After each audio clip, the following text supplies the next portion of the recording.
Hello everyone, welcome to Shorthand Battle. I am Divya and I am going to dictate you a legal passage of 500 words along with punctuation at the speed of 110 words per minute. So be ready for the dictation.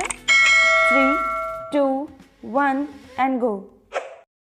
It appears that after hearing the arguments of learned counsel for the parties, the learned tribunal came to the conclusion that the accident took place due to rash and negligent driving of DCM truck, bearing registration number UP 78/N3907, and in the said accident the deceased Dr. Rajiv Kumar had received serious injuries and due to that he died. Stop. The tribunal further came to the conclusion that at the time of accident the offending vehicle was insured with the United India Insurance Company Limited, and the policy was valid on the date of accident. Stop. The tribunal also found that at the relevant time all the papers relating to offending vehicle, that is driving license of the driver,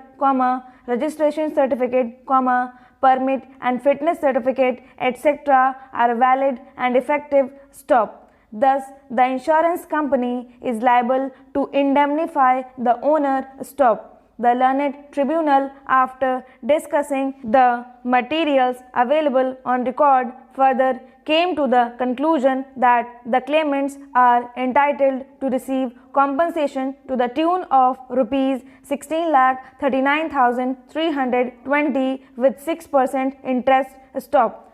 Against the aforesaid finding, by which learned tribunal assessed the compensation, this appeal filed by the claimants and appellant further prayed for enhancement of the compensation. Para. It is submitted by Shri Vidyakant Shukla, the learned counsel for the appellants, that the learned tribunal, while assessing the compensation, had deducted 1/3 amount towards the personal expenses of the deceased. Stop. It is submitted that in the instant case, on the date of filing of claim application as well as on the date of passing of judgment, altogether 5 persons were dependent upon the deceased. Stop. Thus, as per the judgment of the Honorable Supreme Court in Sarla Verma and others versus Delhi Transport Corporation and another reported in (2009)6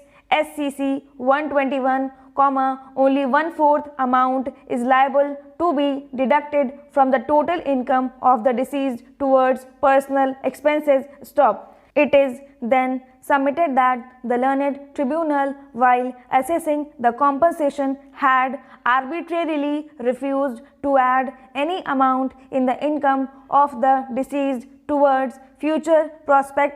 Stop. It is submitted that admittedly at the time of accident the deceased was working as animal medical officer under the state government. Stop. The tribunal assessed the age of the deceased as 48 years. Stop.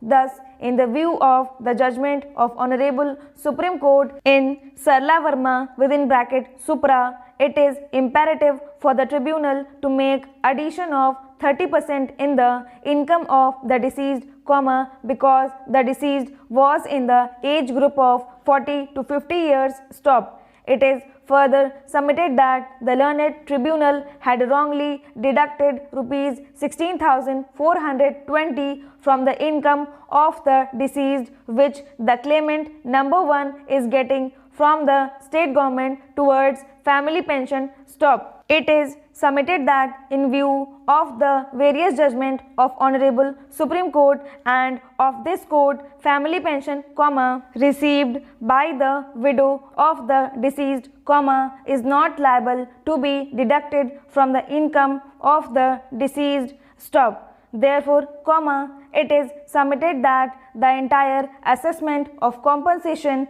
made by the tribunal is illegal and against the law laid down by the Honorable Supreme Court. Stop.